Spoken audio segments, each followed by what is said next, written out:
तो हेलो दोस्तों, स्वागत है आपका हमारे यूट्यूब चैनल जामिया स्टडी में। और आज हम लोग पार्ट 2 पढ़ने वाले हैं। यहाँ से वैदिक सभ्यता पढ़ेंगे। तो जैसा कि आप लोग पता है कि हम लोग को लूसेंट स्टार्ट कर चुके हैं और साथ में हम लोग एक बुक स्टार्ट और किए हैं, RWF का माइंड मैप, जो माइंड मैप की तरह है पूरा सीरीज वाइज है। जैसे ट्री होता है।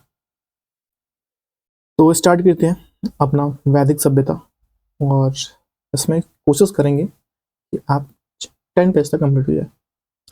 छोटे छोटे पार्ट में इसको कंप्लीट करेंगे। तो वैदिक सभ्यता का विभाजन 2 भागों में किया गया है। एक ऋग्वेदिक जो 1500 से 1000 ईस्वी तक, 1500 से 1000 ईस्वी तक ईसा पूर्व तक, और उत्तर वैदिक को चला 1000 से 600 ईसा पूर्व तक किया गया। आर्य सर्वप्रथम पंजाब, अफगानिस्तान में बसे। मैक्स मुलर ने आर्यों का मूल निवास स्थान मध्य एशिया को माना। आर्यों द्वारा निर्मित सभ्यता वैदिक सभ्यता कहलाई। यह एक ग्रामीण सभ्यता थी। आर्यों की भाषा क्या थी? संस्कृत थी। आर्यों की भाषा संस्कृत थी। नोट: आर्य शब्द समूह भाषा समूह को इंगित करता है। आर्य शब्द भाषा समूह को इंगित करता है। आर्यों की प्रशासनिक इकाई आरोही क्रम में इन 5 भागों में बांटी थी। जैसे कि पहला था कुल, आरोही क्रम में क्या रहा है? कुल, फिर था ग्राम, फिर था विश्व, फिर था जन, फिर राष्ट्र। ग्राम के मुखिया को ग्रामणी और विश्व का प्रधान विश्वपति। ग्राम के मुखिया को ग्रामणी और विश्व का प्रधान को वशपति, और जन के शासक को राजन कहते थे। जन के शासक को राजन कहा जाता था।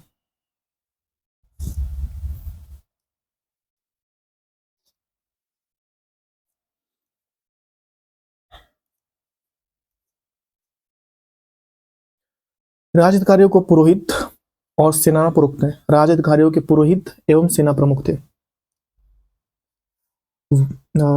वशिष्ठ रूढ़िवादी एवं विश्वामित्र उदारवादी पुरोहित थे। वशिष्ठ जो थे वो रूढ़िवादी और विश्वामित्र उदारवादी पुरोहित थे।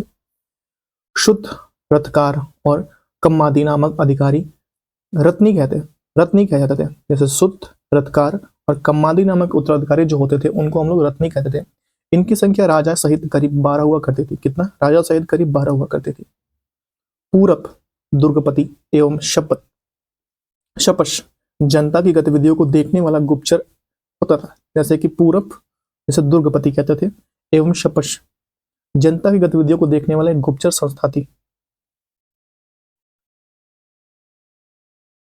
वाजपति जो होता था गोचर भूमि का अधिकारी होता था वाजपति। उग्र जो होता था अधिकारियों को पकड़ने का कार्य करता था उग्र। देखिए, दिशा उत्तर वैदिक शब्द और राजा का नाम। पूर्व में जो पूर्व दिशा थी उसमें उत्तर वैदिक शब्द का प्राची था। क्या नाम था पूर्व का? प्राची। और राजा का नाम क्या था? सम्राट। ये हिंदी में भी आता है। ये जो हिंदी में भी आता है। पश्चिम को उत्तर वैदिक शब्द कहते हैं प्रतिची। और राजा का नाम क्या था पश्चिम का? स्वराष्ट्र। उत्तर उदीची। और राजा का नाम क्या था? विराट।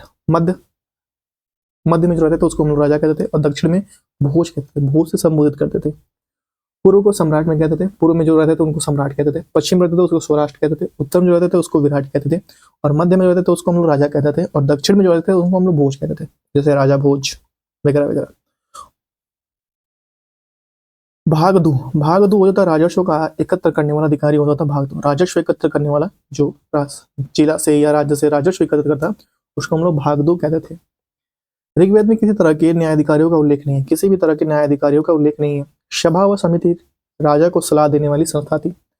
सभा और समिति राजा को सलाह देने वाली संस्था थी। सभा श्रेष्ठ एवं संभ्रांत लोगों की संस्था थी। सभा जो थी इसमें से वो श्रेष्ठ एवं संभ्रांत लोगों की संस्था थी, जबकि समिति सामान्य जनता, हमारे यहाँ से आपके जैसे, का प्रतिनिधित्व करती थी। इसके अध्यक्ष को ईशान कहते थे। जो समिति के अध्यक्ष थे उनको हम लोग क्या कहते थे? ईशान कहते थे। स्त्रियां और समितियों में भाग नहीं ले सकती। स्त्रियां जो थी वो सभा और समितियों में भाग नहीं ले सकती थी। युद्ध में कबीले का नेतृत्व राजा करता था। युद्ध के लिए गिविस्ट या गिविस्टी शब्द का प्रयोग किया जाता था, जिसका अर्थ है गायों की खोज। दसराग युग का उल्लेख ऋग्वेद में 7वें मंडल में। यह युग परुषी नदी, रावी नदी तट पर सूरदास एवं राजा जनों के बीच लड़ा गया था, जिसमें सुदास विजय हुए थे। उपनिषदों की कुल संख्या कितनी? 108। उपनिषदों की कुल संख्या 108। महापुराणों की संख्या कितनी है? 18। और वेदांग कितने हैं? 6। उपनिषद 108, महापुराण 18 और वेदांग 6। ऋग्वेदिक समाज 4 वर्णों में विभक्त था। ये वर्ण थे ब्राह्मण, क्षत्रिय, वैश्य और शूद्र। यह विभाजन व्यवसाय पर आधारित था। 10वें मंडल में पुरुष सूक्त के चतुर्वर्णों का उल्लेख मिलता है। 10वें मंडल में पुरुष सूक्त में चतुर्वर्णों का उल्लेख मिलता है। इसमें कहा गया है कि ब्राह्मण परम पुरुष के मुख से, जबकि क्षत्रिय उनकी भुजाओं से और वैश्य इनकी जांघों से और शूद्र इनकी पैरों से उत्पन्न हुए। आर्यों का समाज पितृ प्रधान था या पिता प्रधान था। आर्यों में सबसे छोटी इकाई परिवार या कुल थी, जिसका मुखिया पिता होता था, जिसमें कुलूप कहा जाता था। मुखिया को क्या कहते थे? कुलूप कहते थे। स्त्रियां इस काल में अपनी पति के साथ कार्य में भाग लेती थी और बाल विवाह प्रथा पर प्रचलन नहीं था। इसमें बाल विवाह और प्रथा प्रथा पर कोई प्रचलन नहीं था। विधवा अपने मृतक पति के छोटे भाई देवर से विवाह कर सकती थी। इसमें ठीक है, विधवा अपने मृतक के छोटे भाई देवर से विवाह कर सकती थी। स्त्रियां शिक्षा ग्रहण करती थी। ऋग्वेद में लोपामुद्रा या घोषा कह सकता, अपाला एवं विश्वास जैसी विदुषी स्त्रियों का वर्णन गार्गी के याज्ञवल्क्य को वाद विवाद की चुनौती देती थी। गार्गी ने याज्ञवल्क्य को वाद विवाद की चुनौती देती थी। प्रमुख दर्शक उनके प्रवर्तक, देखिए दर्शन जो थे, च्वार्क के प्रवर्तक कौन थे? च्वार्की थे। पूर्व मीमांसा के जैमिनी थे। पूर्व मीमांसा के प्रवर्तक कौन थे? जैमिनी थे। इंपॉर्टेंट है ये। और योग के प्रवर्तक पतंजलि थे। योग के प्रवर्तक पतंजलि थे। और उत्तर मीमांसा से बद्रायण थे। उत्तर मीमांसा बद्रायण, पूर्व मीमांसा जैमिनी। शांख्य के कपिल थे और वैशेषिक के कराड़ थे। वैशेषिक के कौन थे? कराड़ थे। और न्याय के गौतम थे। च्वार्क थे। योग पतंजलि, शांख्य कपिल, न्याय गौतम, वैशेषिक कणाद, उत्तर मीमांसा बद्रायण और पूर्व मीमांसा जैमिनी। जीवन भर अविवाहित रहने वाली महिलाओं को आजुम कहता है। माफ कीजिएगा, अमाजू कहा जाता था। जीवन भर जो महिलाएं विवाह नहीं करती थी उन्हें अमाजू कहते थे। जैसे मायावती, क्या पता मायावती शादी की है कि नहीं, मुझे नहीं पता। आजीविका पार्जन के लिए वेद वेदांग पढ़ने वाला अध्यापक उपाध्याय कहलाता है। ठीक है, आजीविका पार्जन के लिए मतलब खाने पीने के लिए जो वेद वेदांग पढ़ने वाला अध्यापक होता था उसे उपाध्याय कहते थे। उपाध्याय। आर्यों का प्रमुख पेय पदार्थ सोमरस था। क्या था? सोमरस था। यह वनस्पति से बना होता था। यह मुख्यतः 3 प्रकार के वस्त्रों का प्रयोग करते थे, जैसे कि वाश, अधिवाश और उषिडिस। अंदर पहनने वाले कपड़े को नीव कहते थे। क्या? अंदर पहनने वाले कपड़े को, जो आर्य अंदर कपड़े पहनते थे उसको हम लोग नीव कहते थे। आर्यों ने मनोरंजन के मुख्य साधन थे, जैसे कि संगीत था, रथ दौड़ था, घुड़दौड़ था और ध्रुत क्रीड़ा था। आर्यों का प्रमुख व्यवसाय पशुपालन, कृषि था। महर्षि कणाद को भारतीय परमाणुवाद का जनक कहा जाता है। क्या कहते हैं? भारतीय परमाणुवाद का महर्षि कणाद को जनक कहते हैं। गायों को अघन्य ना मारने जाने योग्य पशु की श्रेणी में रखा गया है। गायों की हत्या करने वाले या उससे घायल करने वालों को वेदों में मृत्यु दंड अथवा देश से निकालने की व्यवस्था है। जो मतलब गायों को मार दे, आज तो लोग खा ही रहे हैं। आर्यों का प्रिय पशु घोड़ा व सर्वाधिक प्रिय देवता इंद्र था। आर्यों द्वारा खोजे गए धातु लोहा थी। आर्यों ने सबसे पहले क्या थी? लोहा खोजी थी। इसे श्याम अयस्क भी कहा जाता है। तांबे को लोहित अयस्क कहते हैं। तांबे को लोहित अयस्क कहते थे। प्राचीन वैदिक कालीन नदियां, प्राचीन नाम और आधुनिक नाम। देखिए, प्राचीन नाम कुर्म, आधुनिक नाम कुर्म था और आधुनिक नाम क्या है? कुर्म। कुंभा का काबुल, वितस्ता झेलम, अश्कनी चिनाब, अश्कनी जो था वो चिनाब आधुनिक नाम है। परुष्णी रावी का पुराना नाम था और शतुद्री सतलज का पुराना नाम था। विपाशा जो थी व्यास का पुराना नाम था। गंडक सदानीरा गंडक का पुराना नाम था। और ध्रसधात्री ये घाघरा का पुराना नाम था। और गोमती गोमल का पुराना नाम था। और वशु श्वात का पुराना नाम था। भारतीयों को लोहे का ज्ञान ईसा पूर्व 8वीं सदी में हुआ था। 8वीं सदी ईसा पूर्व में हुआ था। व्यापार हेतु दूर दूर तक जाने वाले व्यक्ति को पड़ी कहते थे। इंपॉर्टेंट है, ये एग्जाम में मैंने देख रखा है। पड़ी, व्यापार हेतु दूर दूर तक जाने वाले लोगों को पड़ी कहते थे।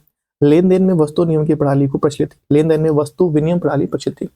ऋण देकर ब्याज लेने वाले को वेक नॉट या सूदखोर कहा जाता था। ऋण देकर ब्याज लेने वाले को सूदखोर। मनुष्य, सूदखोर मतलब जो सूद खाए। ठीक है।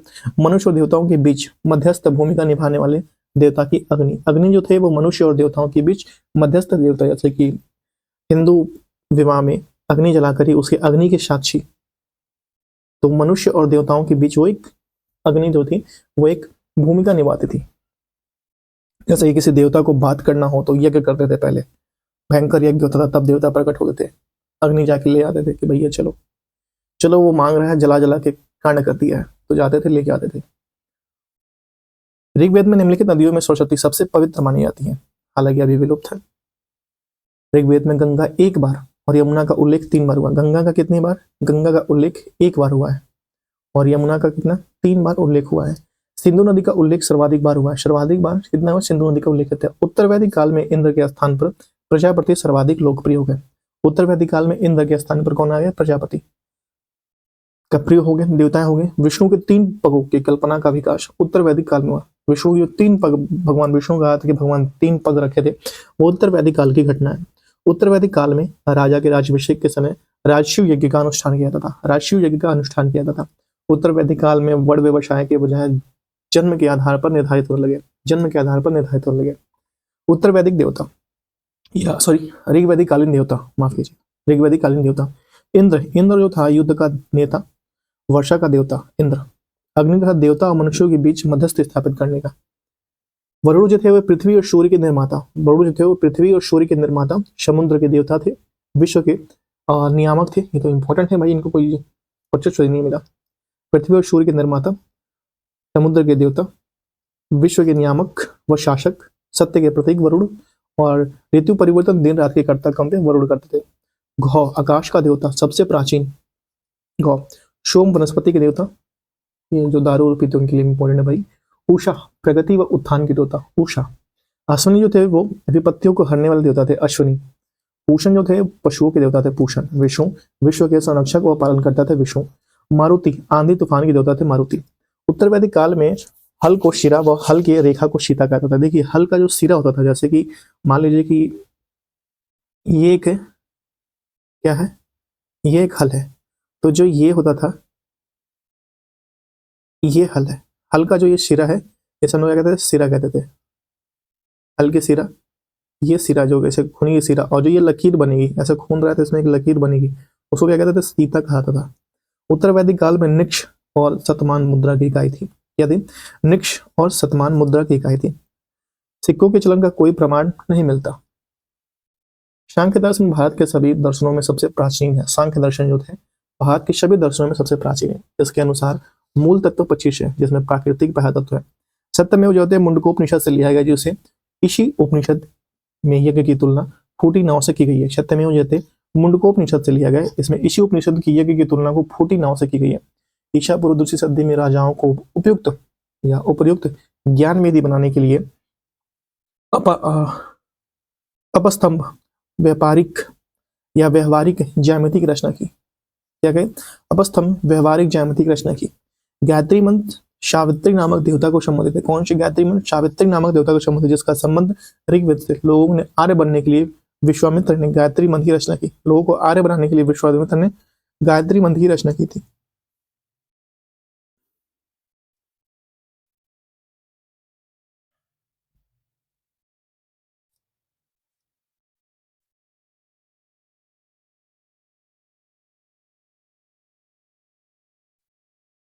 देखिए श्राद्ध,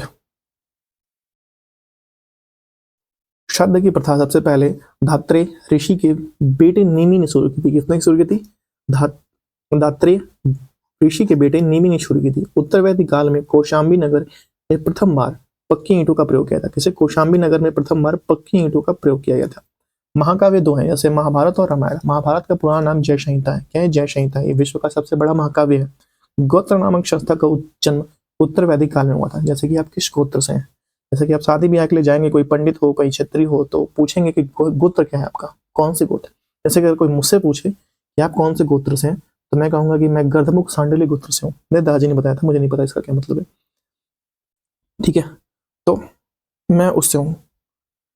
दर्शन और विचारधाराएं, रूढ़िवादी विचारधारा। इस संप्रदाय के प्रवर्तक या प्रवर्तक वेदों की प्रामाणिकता पर सवाल नहीं उठाते थे। ठीक है, रूढ़िवादी विचारधारा।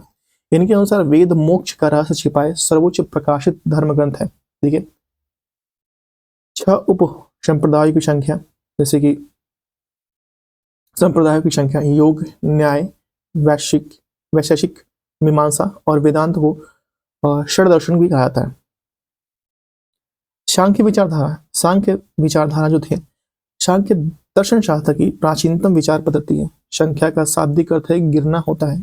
इस विचारधारा के अनुसार बाह्य प्रवाह कारक नहीं होता वाल्मीकि या बल्कि आत्मज्ञान की मोक्ष की ओर ले जाता है।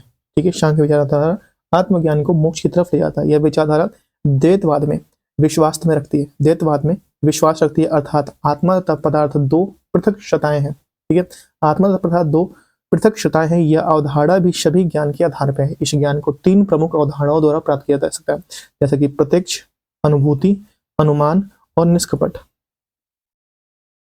शब्द और श्रवण, शब्द और श्रवण। यह विचारधारा अन्वेषण की ओर अपनी पहली वैज्ञानिक प्रणाली के लिए प्रसिद्ध रही है।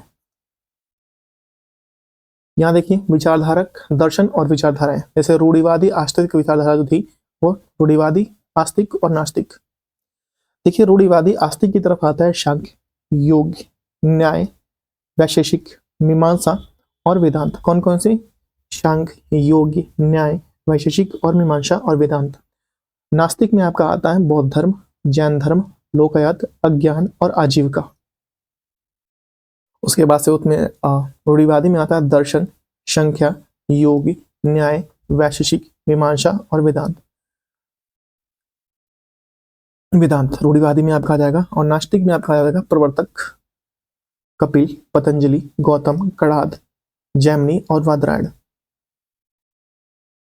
देखिए वो योग विचारधारा, इसके अनुसार मानव शरीर का प्रयोग तथा ध्यान का प्रयोग कर मुक्ति प्राप्त कर सकता है। मुक्ति प्राप्त करने के साधन है जैसे कि यम, श्वान नियंत्रण का अभ्यास करना। ठीक है, नियम व्यक्ति के जीवन में संचालित करने के नियमों का पालन करना।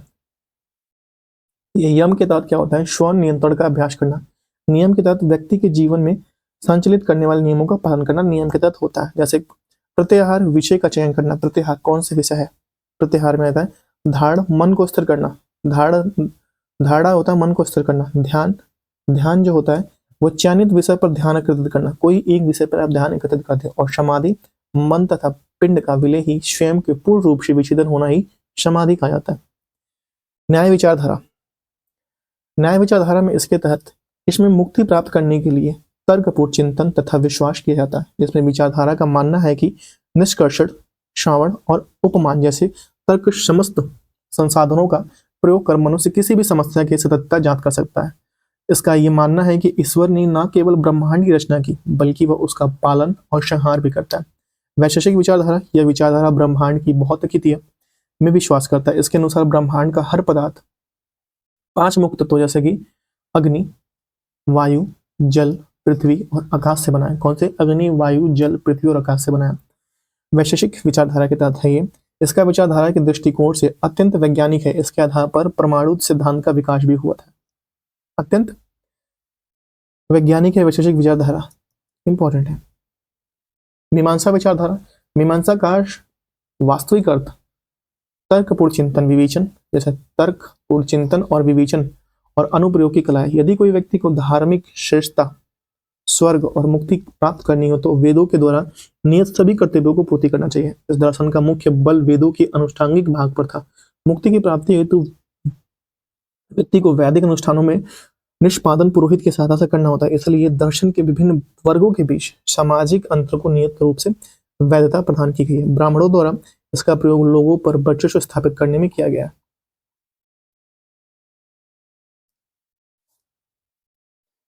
नेक्स्ट है वेदांत विचारधारा। इस दर्शन के आधार पर निर्माण करने वाले प्राचीनतम ग्रंथ वादरायण द्वारा लिखित ब्रह्मसूत्र और वेदांत सूत्र थे। जैसे वादरायण द्वारा लिखा गया ब्रह्मसूत्र और वेदांत सूत्र है। इस दर्शन के अनुसार ब्रह्मा ही इस जीवन की वास्तविकता है, शेष सभी बातें मिथ्या या माया है। इसके अनुसार स्व का ज्ञान होना या स्वतः ही ब्रह्मा की अनुभूति मुक्ति को प्राप्त हो जाता है। यह तर्क ब्रह्मा का आत्मा को अविनाशी तथा शाश्वत बना देता है। नास्तिक विचारधारा, यह वेदों की मौलिकता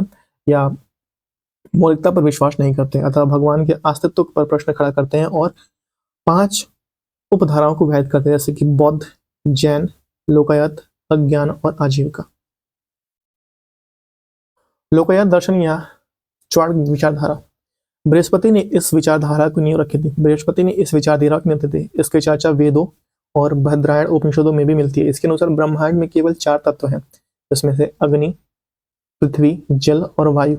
विचारधारा के समय आकाश इसमें नहीं है। ठीक है, अग्नि, जल, पृथ्वी, वायु। विचारधारा के समय समर्थक आकाश की गणना 5 आधारभूतों में नहीं करते, क्योंकि यह मनुष्य के अनुभूति से परे है। विचारधारा के अनुसार, इस विचारधारा के अनुसार विश्व में परे कोई अन्य जगत नहीं है, विश्व के परे कोई अन्य जगत नहीं है, इसलिए मृत्यु मानव का अंत है तथा सुख भोग ही मानव का जीवन का परम लक्ष्य होना चाहिए। इसीलिए उन्होंने खाओ पियो और मस्त रहो सिद्धांत का प्रतिपादन किया था। मस्त है भाई, खाओ पियो और मस्त रहो सिद्धांत का प्रतिपादन किया था।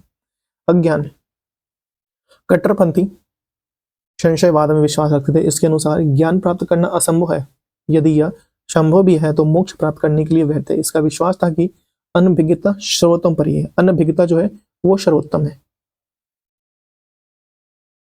आजीविका, इसका संस्थापक मखलीपुत्र घोषाल द्वारा ईसा पूर्व 6वीं शताब्दी में की गई थी। ये बौद्ध धर्म और जैन धर्म के विपरीत कर्म के सिद्धांतों का विश्वास नहीं रखते थे। ये विश्वास नहीं रखते थे।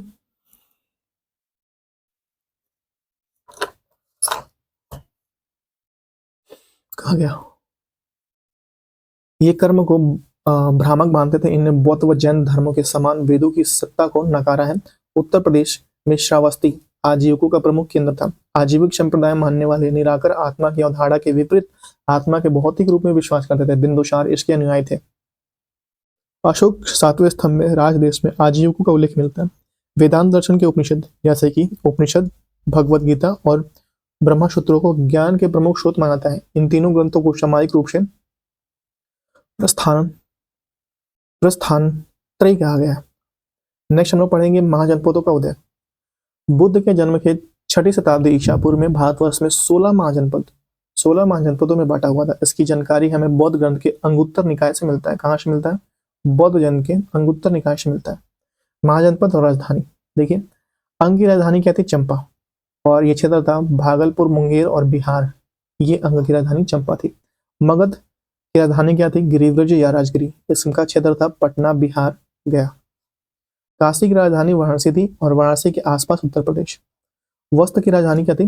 कौशाम्बी, इलाहाबाद के आसपास उत्तर प्रदेश। वज्जी जैसे कि वैशाली, विदेह, मिथिला। वैशाली मुजफ्फरपुर और दरभंगा के आसपास की क्षेत्र थी। कौशल श्रावस्ती, कौशल जो था उसकी राजधानी क्या थी? श्रावस्ती। ये फैजाबाद, गोंडा, बहराइच उत्तर प्रदेश। अवंती उज्जैन जैसे महिष्मती, मालवा मध्य प्रदेश क्षेत्र था महिष्मती। मल्ल कुशावती, मल्ल की राजधानी क्या थी? कुशावती, और इसका जो क्षेत्र था देवरिया, बस्ती, गोरखपुर क्षेत्र में उत्तर प्रदेश। पंचाल अहिल क्षत्रिय काम्पिल्य, पंचाल की राजधानी क्या थी? अहिल क्षत्रिय काम्पिल्य। यह बरेली, बदायूं, फर्रुखाबाद उत्तर प्रदेश क्षेत्र था। चेदी, चेदी की राजधानी क्या थी? शक्तिमती, इसका क्षेत्र था बुंदेलखंड उत्तर प्रदेश। कुरु की राजधानी क्या थी? इंद्रप्रस्थ, और इसका क्षेत्र था दिल्ली, मेरठ, हरियाणा के कुछ अन्य क्षेत्र। मत्स्य की राजधानी क्या थी? विराटनगर, इसका क्षेत्र था जयपुर, अलवर, भरतपुर राजस्थान जैसे आसपास के क्षेत्र में।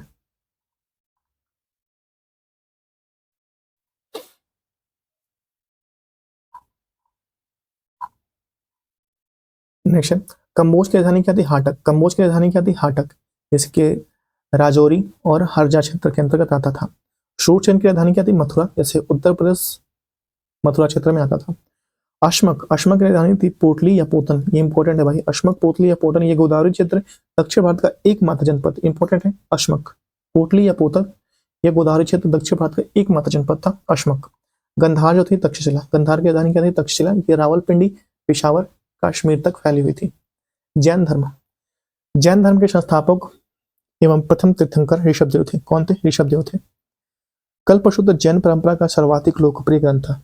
इसमें एक भाग में जैन धर्म के 24 तीर्थंकरों के जन्म से लेकर निर्वाण तक विविध घटनाओं का वर्णन किया गया।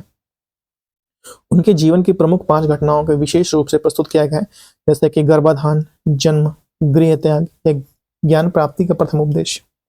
जैन धर्म में 23वें तीर्थंकर पार्श्वनाथ थे। जैन धर्म के 23वें तीर्थंकर पार्श्वनाथ थे, जो काशी के इक्ष्वाकु वंशीय राज अश्वसेन के पुत्र थे। इन्होंने 30 वर्ष की अवस्था में संन्यास जीवन को स्वीकारा और इनके द्वारा दी गई शिक्षा थी हिंसा न करना, सत्य बोलना, पार्श्वनाथ के द्वारा चोरी न करना तथा संपत्ति ग्रहण न करना, संपत्ति न रखना। महावीर स्वामी जैन धर्म के 24 तीर्थंकर हुए। महावीर स्वामी का जन्म 540 ईसा पूर्व के कुंडन ग्राम वैशाली में हुआ था। इनके पिता सिद्धार्थ ज्ञात्र कुल के सरदार थे और माता त्रिशला लक्ष्मी राजा चेटक की बहन थी। महावीर की पत्नी का नाम यशोदा था। वो पुत्री का नाम अनुजा या प्रियदर्शनी था। अनुजा प्रियदर्शनी। महावीर के बचपन का नाम वर्धमान था। क्या था? वर्धमान था।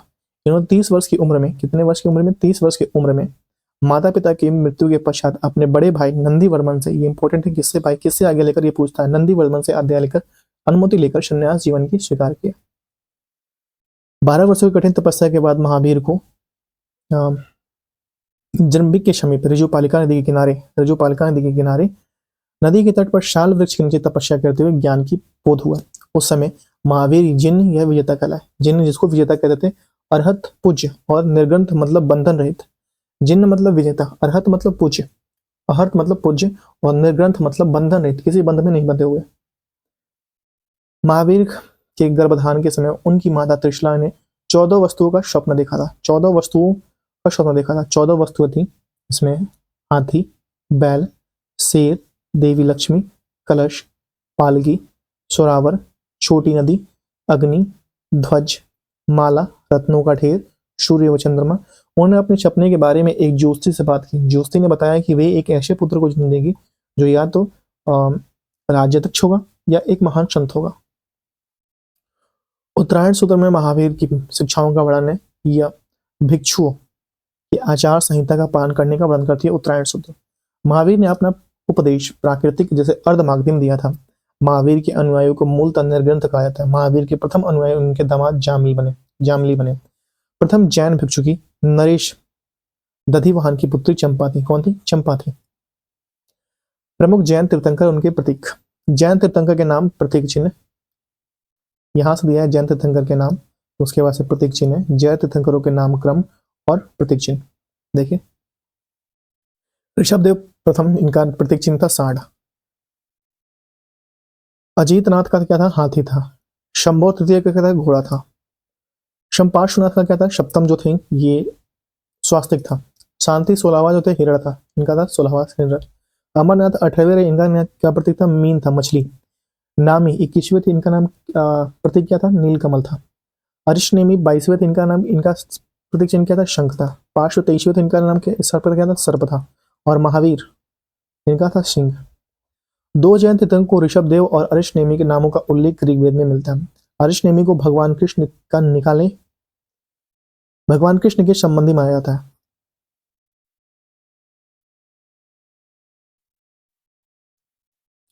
महावीर ने अपने शिष्यों को 11 गणधरों में विभाजित किया था। कितने? 11 गणधरों में इन्होंने विभाजित किया था। आर्या सुधर्मा अकेला ऐसा गंधर्व था जो महावीर की मृत्यु के बाद भी जीवित रहा। कौन था? आर्या सुधर्मा। और जैन धर्म का प्रथम थेरा व मुख्य उपदेशक हुआ ये। महावीर स्वामी की भिक्षुणी संघ की प्रधान चंदना था। क्या था? इनका नाम था चंदना था। भिक्षुणी संघ का प्रधान कौन था? चंदना था। लगभग 300 ईसा पूर्व में मगध में 12 वर्षों तक भीषण अकाल पड़ा, जिसके कारण भद्रबाहु अपने शिष्यों सहित कर्नाटक चले गए। किंतु कुछ अनुयायी स्थूलभद्र के साथ मगध में ही रुक गए और भद्रबाहु वापस लौटने पर मगध के साधुओं ने उनका गहरा मतभेद हो गया। इसके परिणाम स्वरूप जैन मत श्वेतांबर और दिगंबर 2 भागों में विभाजित हो गया। स्थूलभद्र के शिष्यों को श्वेतांबर कहा गया, जो श्वेत वस्त्र धारण करते थे, और भद्रबाहु के शिष्यों को नग्न रहने वाला दिगंबर कहा गया, जो कोई वस्त्र धारण नहीं करते थे। यहाँ पे श्वेतांबर और दिगंबर में फर्क देखते हैं। ये 5 दिगंबर जो थे, ये 5 निर्ग्रहों का पालन करते हैं तथा यथा सत्य, अहिंसा और असत्य और परिहेय और ब्रह्मचार्य का पालन करते हैं। श्वेतांबर ये केवल 4 निर्ग्रह का पालन करते हैं, जैसे यथा सत्य, अहिंसा, असत्य और अपरिग्रह, ब्रह्मचार्य का पालन नहीं करते। श्वेतांबर में एक ब्रह्मचार्य का, जैसे दिगंबर ब्रह्मचार्य का भी पालन करते हैं। यह संप्रदाय 6 अनंत पदार्थों का सत्य समय जैसे काल को छोड़कर अस्तित्व प्रकट करते हैं तथा आत्मा यथा आत्मा अनंत पदार्थ का अस्तित्व जीव और पदार्थ उद्गल अंतरिक्ष स्वीकार करता है, और आत्मा आकाश गति धर्म और स्थिरता पदार्थ और अंतरिक्ष गति और अधर्म तथा समय काल में स्थिरता होती है।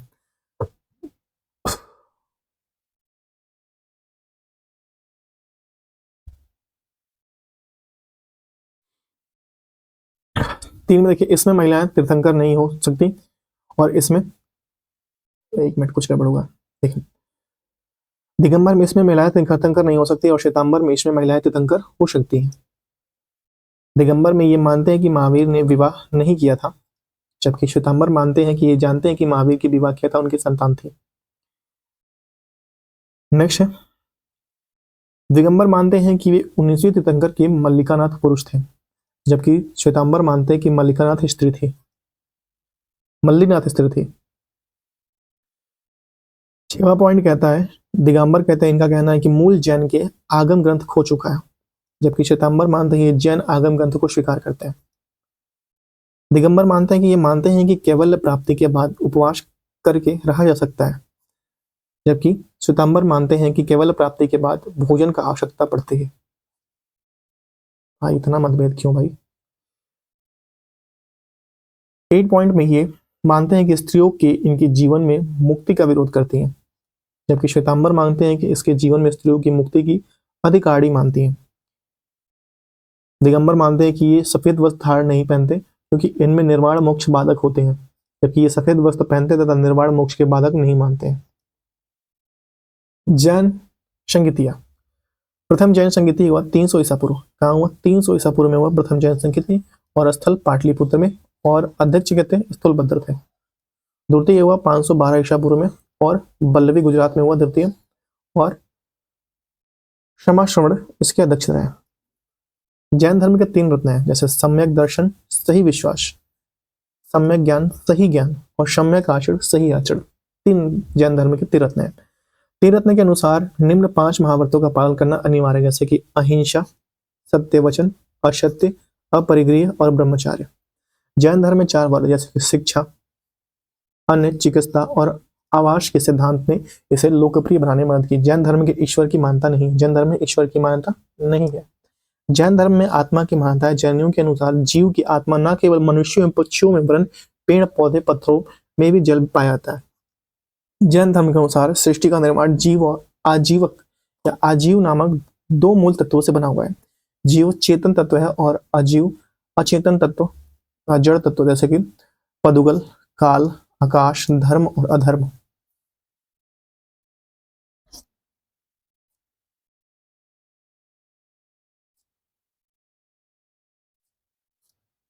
महावीर पुनर्जन्म और कर्मवाद में विश्वास करते हैं। महावीर जो है पुनर्जन्म और कर्मवाद में विश्वास करते हैं। जैन धर्म के सप्तभंगी ज्ञान के अन्य नाम जैसे कि क्षयादवाद और अनेकांतवाद है, जो जैन धर्म की मौलिक सिद्धांत है। जैन धर्म में अपने आध्यात्मिक विचारों को सांख्य दर्शन से ग्रहण किया। जैन धर्म मानने वाले कुछ राजा जैसे कि उदयन थे, वंद राजा थे, चंद्रगुप्त मौर्य, कलिंग नरेश खारवेल, राष्ट्रकूट राजा अमोघवर्ष, चंदेल शासक। मैसूर के गंग वंश राजाओं ने सेनापति व प्रधानपति चामुंडरायण के प्रोत्साहन से कर्नाटक के स्वर्णबेलगोला में 10वीं शताब्दी के मध्य भाग लेने वाले विशाल बाहुबली की ग्रेनाइट पत्थर की मूर्ति जैसे गोमतेश्वर की मूर्ति का निर्माण कराया। गोमतेश्वर की प्रतिमा कार्योत्सर्ग मुद्रा में महावीर तपस्या इस मुद्रा में वह अपने चारों ओर के वातावरण से अनभिज्ञ है। अपने पैरों पर सांप लपेटे हुए हैं तथा चींटियों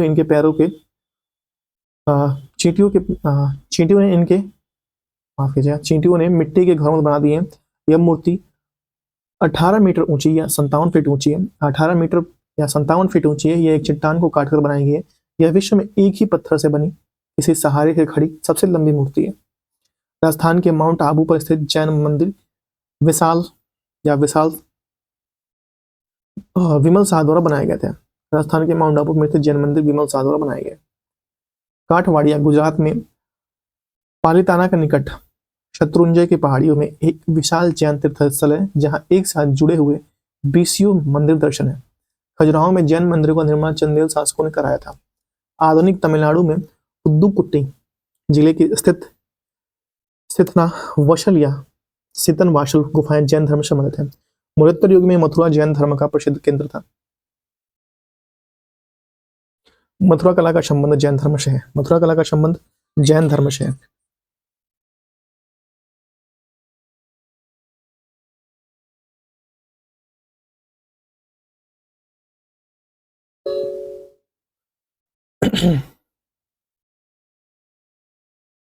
मौर्योत्तर युग में मथुरा जैन धर्म समेत मथुरा कला का संबंध जैन धर्म से है। जैन तीर्थंकरों को आजीवन जैन तीर्थंकरों की आजीवनी भद्रबाहु द्वारा रचित कल्पसूत्र में है।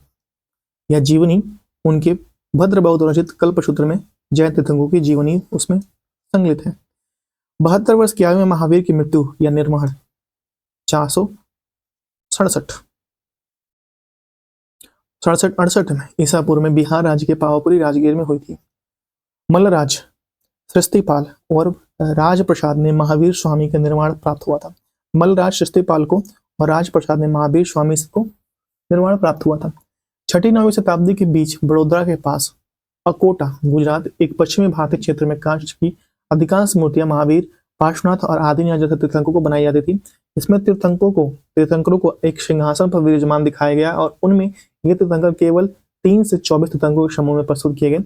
इनके अलावा कुछ प्रमुख तीर्थंकरों को शासन देवियों या यक्षिणियों के नारी प्रतिमाएं भी बनाई गई और चक्रेश्वरी आदिनाथ की शासन देवी व अंबिका नेमी नाथ की शासन देवी है। अंबिका नेमी नाथ की शासन देवी है। बौद्ध धर्म देखिए यहाँ से, बौद्ध धर्म के संस्थापक गौतम बुद्ध थे। इन्होंने एशिया का इनको ज्योतिपुंज लाइट ऑफ एशिया कहा जाता है। बौद्ध धर्म का जन्म जो 563 ईसा पूर्व में, कहाँ पे 563 ईसा पूर्व में कपिलवस्तु के लुम्बिनी नामक स्थान पर हुआ था। इनके पिता शुद्धोधन और शाक्यगढ़ के मुखिया थे। कौन से गढ़ के मुखिया थे? शाक्यगढ़ के मुखिया थे। इंपॉर्टेंट है, क्वेश्चन आता है। शाक्यगढ़ के मुखिया थे। इनकी माता माया देवी, इनकी मृत्यु की जन्म के समय 7वें दिन ही हो गई थी। इनका लालन पोषण सौतेली माता प्रजापति गौतमी ने किया था। इनके बचपन का नाम सिद्धार्थ था। गौतम बुद्ध का विवाह 16 वर्ष की अवस्था में यशोधरा के साथ हुआ था। इनके पुत्र का नाम राहुल था। गौतम बुद्ध के पुत्र का नाम क्या था? राहुल था। बुद्ध के जीवन से प्रतीक और बौद्ध के प्रतीक, जैसे कि जन्म के स्थान को कमल या सांड कहा गया, गृहता को घोड़ा कहा गया, ज्ञान की प्राप्ति को पीपल या बोधि वृक्ष कहा गया, प्रथम उपदेश को चक्र कहा गया, निर्माण पदचिन्ह को निर्माण कहा गया और मृत्यु को स्तूप कहा गया। मृत्यु क्या कहा गया? स्तूप कहा गया। थोड़ा ये सिद्धार्थ जब कपिलवस्तु के सैर पर निकले थे तो उन्होंने निम्न 4 दृश्यों को क्रम में देखा था। जैसे उसमें बूढ़ा व्यक्ति था, एक बीमार व्यक्ति, शव एवं एक सन्यासी। बूढ़ा व्यक्ति, बीमार व्यक्ति, एक शव देख लिया था और एक सन्यासी देख लिया था।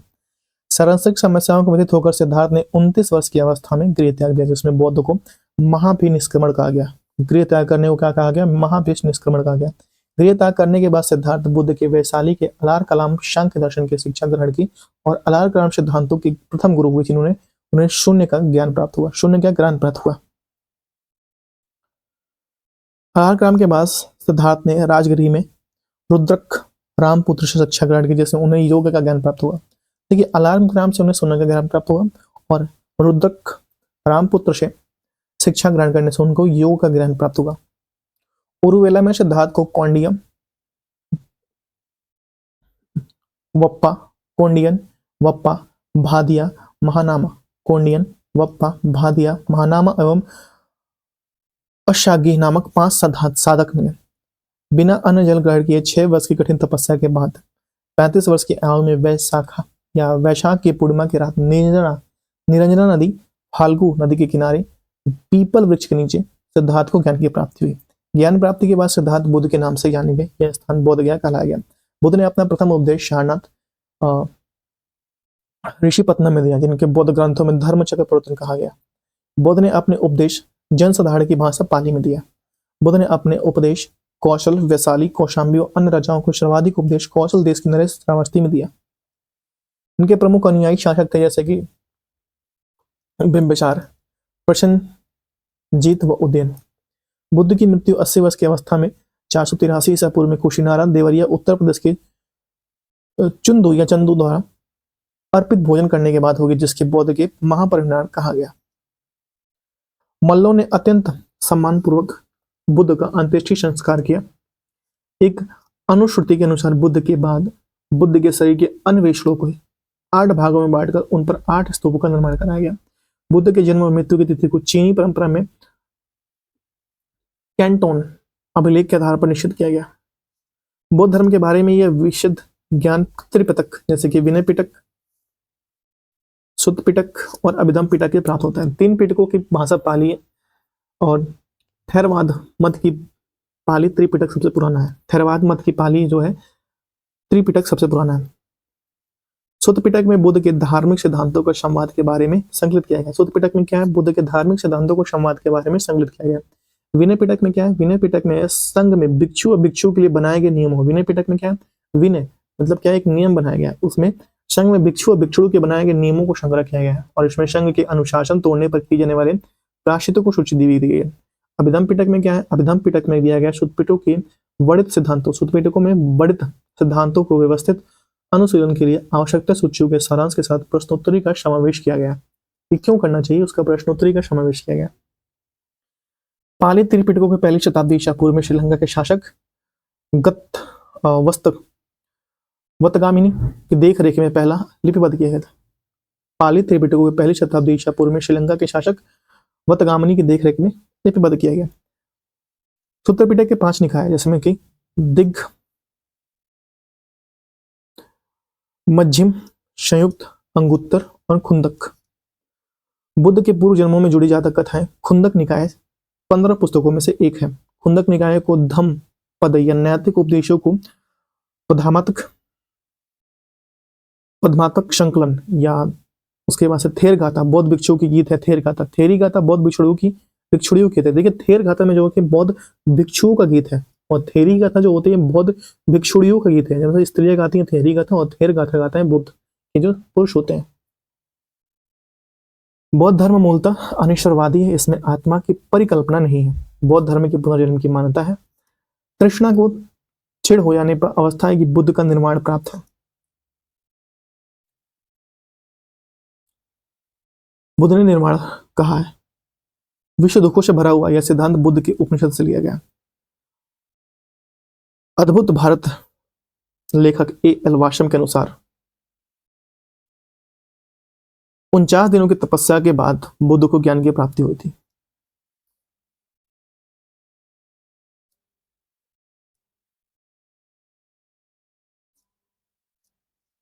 ज्ञान प्राप्ति मतलब ये नहीं है कि उनको ज्ञान प्राप्ति हुई, कुछ अलग से कोई चीज प्राप्त होगी।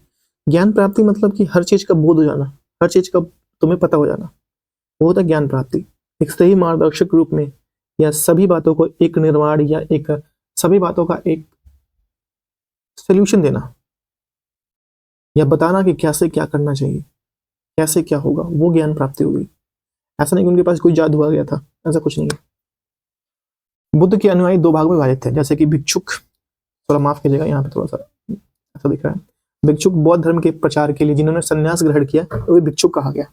उपासक गृहस्थ जीवन व्यतीत करते हुए बौद्ध धर्म को अपनाने वाले शासक को उपासक कहा गया। मतलब गृहस्थ जीवन में है और बौद्ध वाले उपासक बने, तो उन्हें क्या कहा गया? शासक कहा गया, उपासक कहा गया, गृहस्थ जीवन में रहते हुए। नेक्स्ट, बौद्ध धर्म के वरिष्ठ साध्वी को थेरी के रूप में जानता है। किसको थेरी के रूप में जानते हैं? बौद्ध संघ में सम्मिलित होने के लिए न्यूनतम आयु 15 वर्ष थी। क्या थी? 15 वर्ष के अगर आप हो रखे हैं तो भैया आप एलिजिबल है। बौद्ध संघ की प्रविष्टि होने के उप संपदा कहा गया प्रविष्टि होने के लिए। बौद्ध धर्म के तीरथ ने बुद्ध, धम्म और संघ। कौन कौन से तीरथ ने? बुद्ध, धम्म और संघ।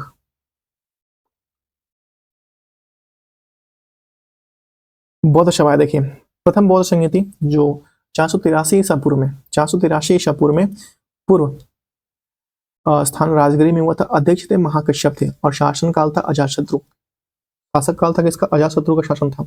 द्वितीय बौद्ध संहिता 383, सीधे आधा मतलब 1 साल बाद, 100 साल बाद, माफ कीजिएगा।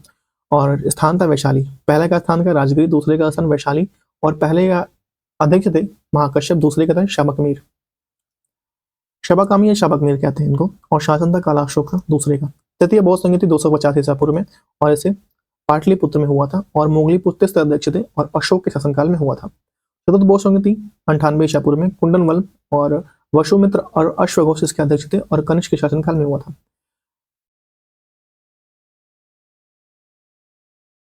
पहले बौद्ध संहिता के अध्यक्ष थे महाकश्यप और अजातशत्रु शासनकाल में। द्वितीय बौद्ध संहिता के अध्यक्ष थे शाबकमी और शासनकाल था कालाशोक का। और तृतीय बौद्ध संहिता मोगली पुत्तिस्त और शासन था अशोक था। चतुर्थ बौद्ध संहिता वसुमित्र, अश्वघोष और शासन था कनिष्क। पहले का समय था 483, दूसरे का 383 और तृतीय का था 250 और चौथे का था 98 ईसा पूर्व। पहले का स्थान था राजगिरी, दूसरे का स्थान था वैशाली, तीसरे का स्थान था पाटलिपुत्र और चौथे का स्थान था कुंडलवन। चतुर्थ संगति के बाद महायान दो भागों में विभाजित हो गया। इसमें से पहला था हीनयान, दूसरा था महायान। बौद्ध धर्म के महायान संप्रदाय का आदर्श बोधिस्त्व है। क्या है? बोधिस्त्व है। बोधिस्त्व दूसरे कल्याण को प्राथमिकता देते हुए अपने दूसरे के कल्याण को प्राथमिकता देते हुए अपने निर्माण को विलंब करते हैं। हीनयान का आदर्श अहर्त पद को प्राप्त करना। जो व्यक्ति अपनी साधन से निर्वाण प्राप्त कर सकता है उन्हें अहर्त कहा गया। धार्मिक जुलूस का प्रारंभ सबसे पहले बौद्ध धर्म के द्वारा प्रारंभ किया गया। बौद्ध में सबसे पवित्र त्योहार वैशाख पूर्णिमा है। वैशाख पूर्णिमा जिसे बुद्ध पूर्णिमा के नाम से जाना जाता है। इसका महत्व इसलिए है कि बुद्ध पूर्णिमा के दिन ही बुद्ध का जन्म, ज्ञान की प्राप्ति, महापरिनिर्वाण तीनों एक ही साथ हुआ था, मतलब एक ही दिन हुआ था।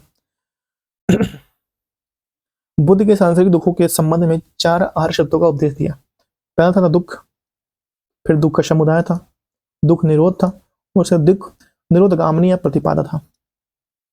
इन सांसारिक दुखों से मुक्ति होते बुद्ध ने अष्टांगिक मार्ग की बात कही। ये साधन है सम्यक दृष्टि। कौन से? सम्यक दृष्टि, सम्यक संकल्प, सम्यक वाणी, सम्यक क्रमांत, सम्यक आजीवक, सम्यक व्यायाम, सम्यक स्मृति और सम्यक समाधि। कौन से थे? 8 मार्ग।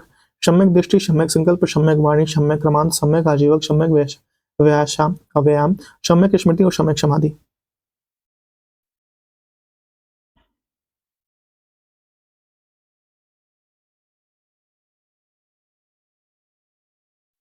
भैया मोदी को ओमान में मिला ऐसा सम्मान। भाई 3 देश गए मोदी जी, अभी 3 देश की आधिकारिक यात्रा पे हैं 5 दिसंबर में। भाई तीनों देश के सर्वोच्च सम्मान लेके आ गए। भाई मुझे लगता है कि ये रिकॉर्ड बनाएंगे, सभी देशों का सर्वोच्च सम्मान लेके उठा के लेके चले। बुद्ध के अनुसार अनुष्ठांगिक मार्गों का पालन करने वाले उपरांत मनुष्य के बहुत इच्छा नष्ट हो जाता है और उसका निर्वाण प्राप्त हो जाता है। निर्वाण बौद्ध धर्म के परम लक्ष्य है, जिसका अर्थ है दीपक का बुझ जाना। वही निर्वाण प्राप्त हो गया भैया, अर्थात जीवन मरण चक्र से मुक्त हो जाना। बुद्ध निर्वाण प्राप्ति को सरल बनाने के लिए निम्न 10 सीलों पर बल दिया, जैसे कि अहिंसा, सत्य, असत्य, चोरी न करना, अपरिग्रह, किसी प्रकार की संपत्ति न रखना, मद सेवन न करना, समय असमय भोजन न करना, सुख पद बिस्तर पर ही नहीं सोना,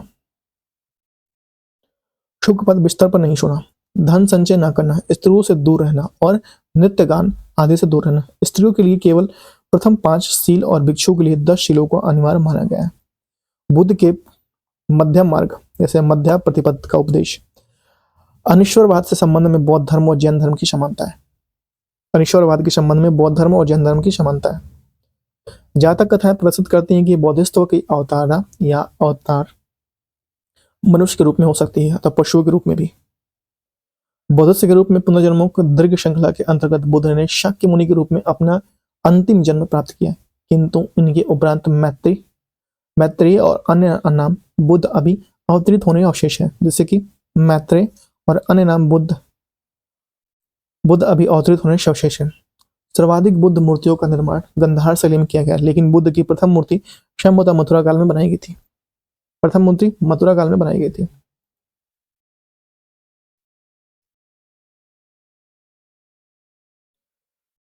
बोधि वृक्ष के नीचे प्रथम जो देवालय बनाया गया था उसका निर्माता सम्राट अशोक था।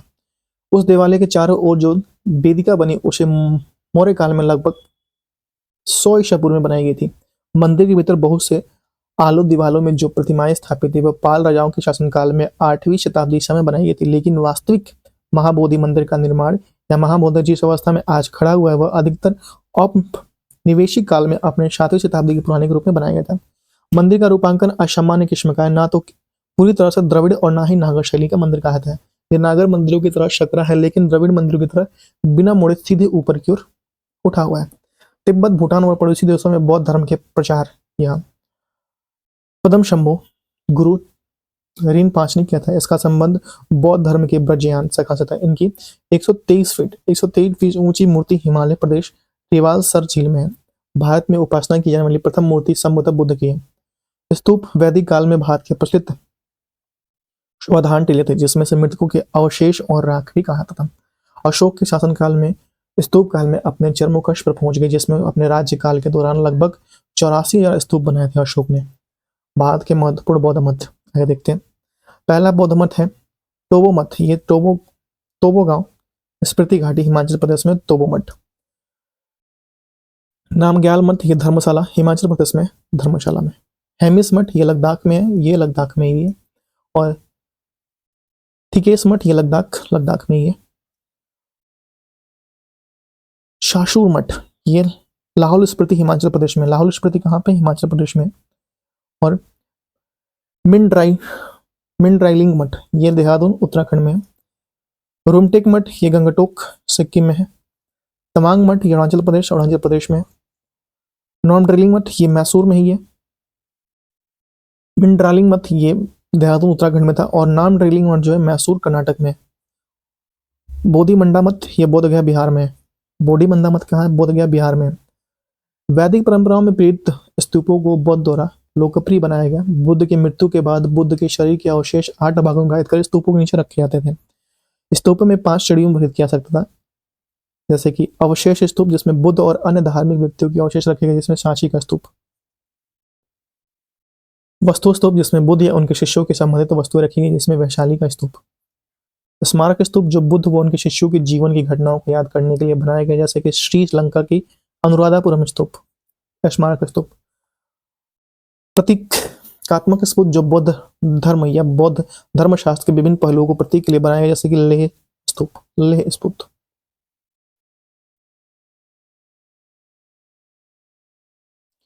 इसके बाद मन्नत स्तूप जो यात्रियों के उपलब्ध या अत्यधिक लाभ प्राप्त करने के लिए बनाए गए थे। अशोक द्वारा बनाए गए स्तूपों में सबसे प्रसिद्ध व मध्य प्रदेश की सांची स्तूप है। उत्तर प्रदेश में पिपराहवा स्तूप सबसे प्राचीन स्तूप है, उत्तर प्रदेश का पिपराहवा स्तूप। स्तूप आमतौर पर अवशेषों को निक्षेपागार होता है स्तूप।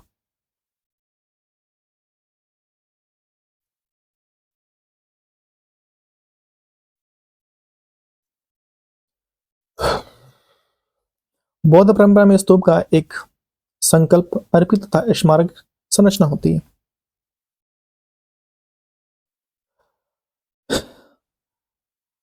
भाजा गुफाएं इसे ईशापूर्व दूसरी शताब्दी के दौरान निर्मित पहाड़ इस चट्टानों को काटकर बनाई गई थी। गुफाओं में एक समूह है, यह महाराष्ट्र के लोनावाला के पास पुणे जिले में स्थित है। यह हीनयान बौद्ध संप्रदाय संबंधित है। इस गुफा में कई स्तूप है। बंगाल क्षेत्र में पाल राजवंश के शासक के काल के दौरान बौद्ध धर्म की ब्रजयान शाखा के विकास के प्रभाव से बौद्ध देवियों की पूजा में लगने जाने। इसके अंतर्गत तारा देवी मूर्तियां अत्यंत लोकप्रिय हुई। इन मूर्तियों में तारा को एक सिंहासन पर विराजमान दिखाया गया, उनके साथ एक टेढ़ी कमल नाग उठी हुई दिखाई दे, जो उनके द्वारा दाहिना हाथ अभय मुद्रा में उठा हुआ दिखाई दिया।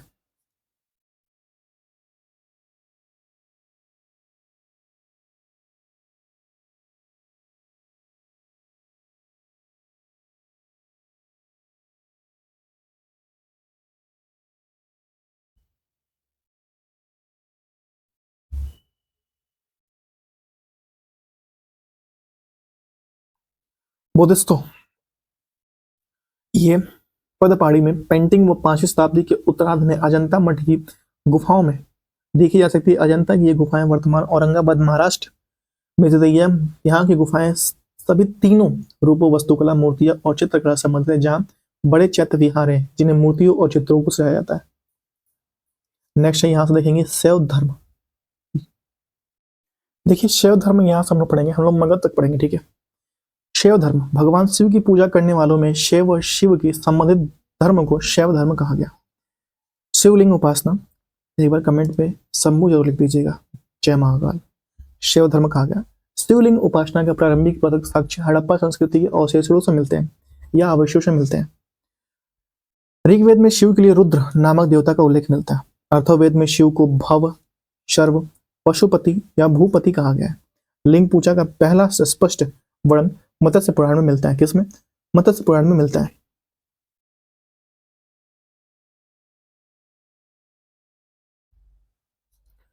महाभारत में अनुशासन पर्व से भी लिंग पूजा का वर्णन मिलता है। रुद्र की पत्नी के रूप में पार्वती के नाम तैत्तिरीय आर्य मिलता है, तैत्तिरीय आर्य में मिलता है। संप्रदाय और संस्थापक आजीवक संप्रदाय के कौन थे? मखलीपुत्र गोशाल, घोर अक्रियावादी पूर्ण कश्यप, और यदक्षवादी कौन थे? आचार्य अजित थे। भौतिकतावादी कौन थे? पुकुत या कच्चायन भौतिक दर्शन थे। अनिश्चयवादी कौन थे? संजय विट्ठली पुत्र। शिव की पत्नी में शून्य रूप है, शिव की पत्नी में सौम्य रूप है, जैसे कि पदा, पार्वती, उमा, गौरी, भैरवी। वामन पुराण में शिव संप्रदाय की संख्या 4 बताई गई, जैसे कि पशुपति, कपालिक, कालामुख और लिंगायत। पशुपति संप्रदाय शिव के सर्वाधिक प्राचीन संप्रदाय, जिसमें संस्थापक अकुलीश थे, जिन्होंने भगवान शिव के 18 अवतारों में से एक माना जाता है। पशुपत संप्रदाय के अनुयायियों को क्या कहते हैं? पंचाथ्रिक कहा जाता, पंचाथ्रिक कहा जाता था। इस मत का प्रमुख सैद्धांतिक ग्रंथ पशुपत या पाशुपत सूत्र थे। इसे श्रीगढ़ पंडित विख्यात पाशुपत आचार्य थे। कपालिक संप्रदाय के इष्ट देव भैरव थे। कौन थे? भैरव थे। संप्रदाय का प्रमुख केंद्र श्रीशैल नामक स्थान था। कालामुख संप्रदाय के अनुयायियों को शिव पुराण के महाव्रत धर्म कहा गया। इसका संप्रदाय के लोग नर कपाल में ही भोजन, जैसे कि नर के कपाल में ही भोजन और जल तथा शूरपाना या सुरापान शराब पीते हैं। साथ ही अपने शरीर की चिता के भस्म मलते हैं। जो शरीर में जहाँ चिता जला के चले जाए वहां से क्या करते हैं? भस्म मलते हैं। लिंगायत संप्रदाय दक्षिण में प्रसिद्ध थे। इनके जंगम भी कहा जाता था। इस संप्रदाय के लोग शिव की लिंग की उपासना करते थे। शून्य संप्रदाय लिंगायतों के प्रमुख धार्मिक ग्रंथ है। शून्य संप्रदाय बश पुराण में लिंगायत संप्रदाय के प्रवर्तक अल्लभ प्रभु तथा उनके शिष्य बाशम ने बताया कि इस संप्रदाय के वीर शिव संप्रदाय भी कहा जाता है। वीर शिव संप्रदाय भी कहा जाता है।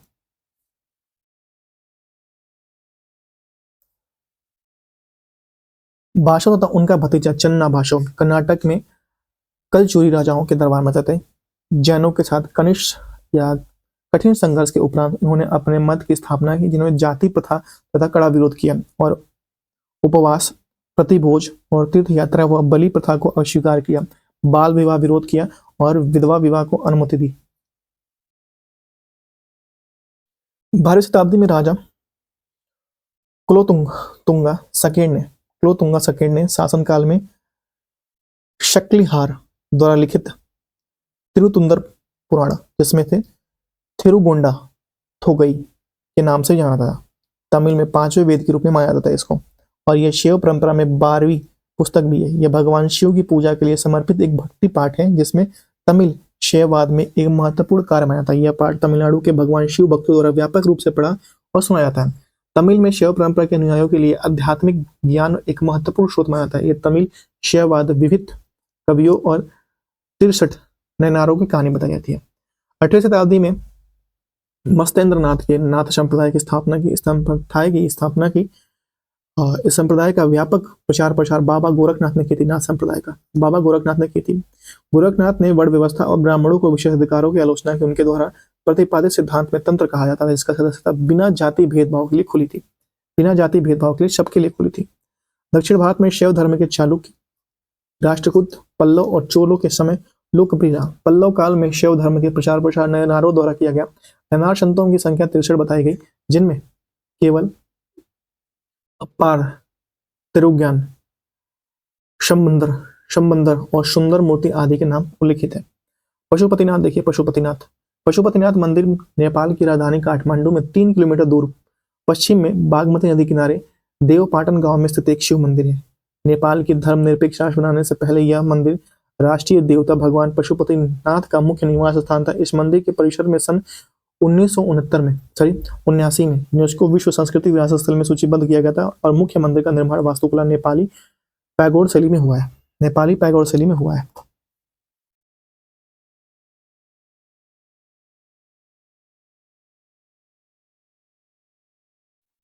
एल्लोरा के प्रसिद्ध कैलाश मंदिर का निर्माण राष्ट्रकूटों ने करवाया था। किसने? राष्ट्रकूटों ने करवाया था। चोल शासक राजा राज प्रथम ने तंजौर में प्रसिद्ध राजेश्वर मंदिर शिव मंदिर का निर्माण किया। इसमें बृहदेश्वर मंदिर के नाम से भी जाना जाता है।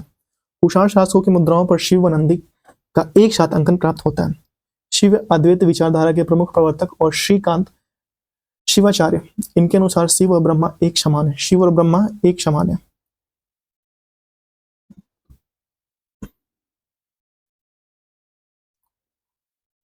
यहां से पढ़ेंगे वैष्णव धर्म के विषय में प्रारंभिक जानकारी उपनिषद से मिलती है। इसका विकास भगवान या भगवत धर्म से हुआ। नारायण के पूजक मूलतः पंचरात्र कहा जाता है। नारायण के जो पूजक होते थे उनको मूलतः पंचरात्र कहा जाता है। वैष्णव धर्म के प्रवर्तक कृष्ण थे जो वृषभ कबीले से थे और जिनका निवास स्थान मथुरा था। कृष्ण का उल्लेख सर्वप्रथम छांदोग्य उपनिषद में देवकी पुत्र और अंगिरस के शिष्य के रूप में हुआ था। अंगिरस के शिष्य के रूप में किया गया था। वासुदेव कृष्ण का सबसे प्रारंभिक अभिलेख उल्लेख बेशनार स्तंभ अभिलेख में पाया गया। विष्णु के 10 अवतारों का उल्लेख मत्स्य पुराण में मिलता है। इसमें 10 अवतार इस प्रकार है: मत्स्य, कूर्म, बराह, नरसिंह, वामन, परशुराम, उसके बाद से राम, बलराम, बुद्ध व कल्कि। गुप्त काल में विष्णु का 12वां अवतार सर्वाधिक प्रसिद्ध था। वराह अवतार, जो वराह अवतार था वो सर्वाधिक प्रसिद्ध था।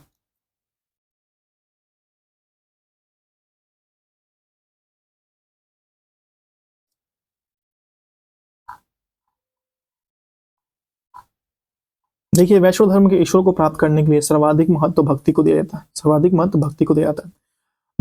भगवान विष्णु सुदर्शन चक्र में 6 तीलियां हैं। कितने? 6 तीलियां हैं। भगवान विष्णु के सुदर्शन चक्र में 6 तीलियां हैं।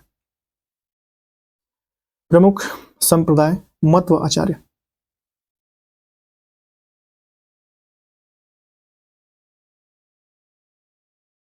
वैष्णव संप्रदाय मत था सृष्टाद्वैतवाद और इसके आचार्य थे रामानुज। ब्रह्म संप्रदाय द्वैत मत था द्वैत और इसके आचार्य थे आनंद तीर्थ। रुद्र संप्रदाय शुद्धाद्वैतवाद मत था इनका और इसका आचार्य थे वल्लभाचार्य। शनक संप्रदाय द्वैताद्वैत थे और इनके आचार्य थे नेमकाचार्य। इस दर्शन के अनुसार मनुष्य भगवान से भिन्न और अभिन्न दोनों है। प्रमुख संप्रदाय, संस्थापक और पुस्तक।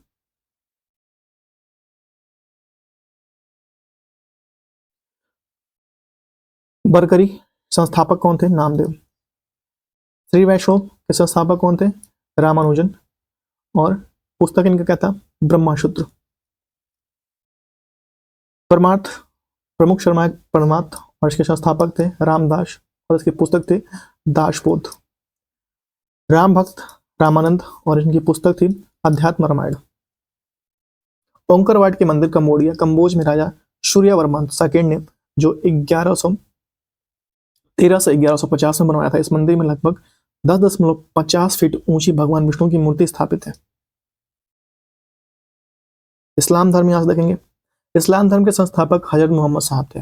हजरत मोहम्मद साहब थे। हजरत मोहम्मद साहब का जन्म 570 ईस्वी में मक्का के प्रमुख कुरैशी कबीले में होते। इनके पिता अब्दुल्ला और माता अमीन थी। कौन थे? अब्दुल्ला और माता अमीना थे। अमीना इनका नाम था। इनका लालन पोषण इनके चाचा अबू तालिब ने किया था। अबू तालिब ने किया था। हजरत मोहम्मद साहब को 610 ईस्वी में मक्का के पास हीरा नामक गुफा में ज्ञान की प्राप्ति हुई। 24 सितंबर 622 में पैगंबर में मक्का में मदीना की यात्रा इस्लाम जगत में मुस्लिम संवत हजरी संवत के नाम से किया था। मोहम्मद की शादी 25 वर्ष की अवस्था में खजीदा नामक विधवा से हुआ था। मोहम्मद की पुत्री का नाम फातिमा और दामाद का नाम अली था। क्या था? अली था। देवदूत जब्रियल ने पैगंबर मोहम्मद साहब को कुरान अरबी भाषा में संप्रेषित की थी। कुरान इस्लाम धर्म का पवित्र ग्रंथ है। यह पवित्र ग्रंथ 114 अध्यायों में बांटा हुआ है। इसमें से 6360 पद हैं। पैगंबर मोहम्मद साहब ने कुरान की शिक्षाओं का उपदेश दिया। हजरत मोहम्मद साहब की मृत्यु 8 जून 632 ईसा को हुई थी। इन्होंने मदीना में दफनाया गया। मोहम्मद साहब की मृत्यु के बाद इस्लाम सुन्नी और शिया नामक 2 पदों में विभाजित रह गया। सुन्नी उसे कहते हैं जो सुन्ना में विश्वास करते हैं। सुन्ना पैगंबर मोहम्मद साहब के कथनों का कार्यों का विवरण है सुन्ना। और शिया अली की शिक्षाओं को विश्वास करते हैं जिन्हें मोहम्मद साहब की न्याय समस्त उत्तराधिकारी मानते हैं। अली मोहम्मद साहब के दामाद थे। अली कौन थे? मोहम्मद साहब के दामाद थे। अली 661 में हत्या कर दी गई। अली के पुत्र हुसैन 680 में करबला इराक नामक स्थान पर अली के पुत्र हुसैन की हत्या 680 ईस्वी में करबला इराक नामक स्थान पर कर दी गई। इन दोनों हत्याओं में शिया को निश्चित मत का रूप दे दिया। पैगंबर मोहम्मद साहब के उत्तराधिकारी खलीफा कहलाए। क्या कहे? खलीफा कहलाए।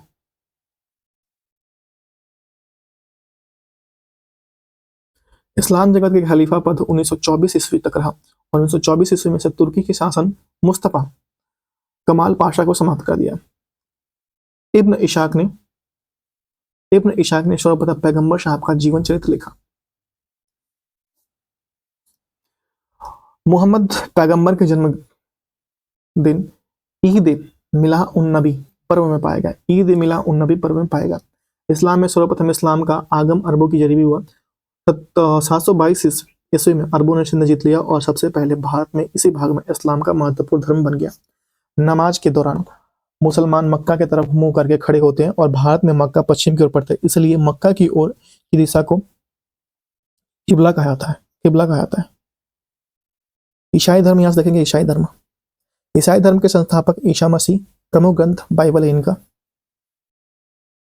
और ईसा मसीह का जन्म जेरूशलेम के निकट बैथलहम नामक स्थान पे हुआ था। बैथलहम नामक स्थान पे हुआ था। इनका जन्म दिवस को क्रिसमस के रूप में मनाया जाता है, जो अभी आने वाला है। आज कितना दिसंबर है? 18 दिसंबर है, 10 दिन में आने वाला है। ईसा मसीह के माता का नाम मेरी और पिता का नाम जोसेफ है। ईसा ने अपने जीवन की प्रथम 30 वर्षों में बढ़ई के रूप में बैथलहम के निकट नाजरत इस्लाम में बिताए। ईसा मसीह के प्रथम 2 शिष्य थे, एंड्रयूस और पीटर। ईसा मसीह की सूली पर रोमन गवर्नर पोंटियस ने चढ़ाया था। ईसा मसीह को 33 वर्ष में सूली पर चढ़ाया गया। 33 वर्ष की अवस्था में सूली पर चढ़ाया गया। ईसा मसीह को 33 वर्ष की अवस्था में सूली पर चढ़ाया गया था। ईसाई धर्म की सबसे पवित्र ग्रंथ क्रॉस है, जिसमें डायने और चुड़ैल अंग्रेजी लोग डराते हैं। पवित्र त्रित्व में विश्वास रखते थे। ये ईश्वर पिता, ईश्वर पुत्र और ईश्वर पवित्र आत्मा पे विश्वास रखते हैं। 12वीं शताब्दी में फ्रांस में आरंभिक भवनों की तुलना में अधिक हल्के और ऊंचे चर्चों का निर्माण प्रारंभ हुआ। वास्तुकला से यह शैली गॉथिक नाम से जानी जाती है। वास्तुकलात्मक शैली को सर्वोत्कृष्ट उदाहरणों में से एक पेरिस के नोट्रेडम चर्च है। पारसी धर्म देखिए यहाँ से। पारसी धर्म के पैगंबर जरथुस्त्र ईरानी थे। इन्होंने शिक्षाओं का संकलन जिंदावस्था में नामक ग्रंथ में है, जो पारसियों के धार्मिक ग्रंथ है। इनकी मूल शिक्षा का सूत्र है सदा विचार, सदवचन, सदकार्य। इनके अनुयायी एक ईश्वर अहूर को मानते हैं। इस धर्म के अनुयायियों को अग्नि पूजक भी कहा जाता है। अग्नि पूजक भी कहा जाता है। यहाँ से मगध का उत्कर्ष है, जो हम लोग नेक्स्ट वीडियो में कंप्लीट करेंगे। मगध का उत्कर्ष है, जहाँ तक भी कंप्लीट कर सके। ठीक है, थैंक यू सो मच। आज की वीडियो में इतना ही। और वीडियो कर दीजिए लाइक, शेयर, चैनल सब्सक्राइब, क्योंकि मैं पूरी बुक लूसेंट का पढ़ाने वाला हूँ। समझ रहे हो? पूरी बुक, मतलब इतना ज़्यादा इसमें डिटेल से पूरा लूसेंट। तो चलिए, आज के लिए इतना ही। Thank you so much. Bye bye.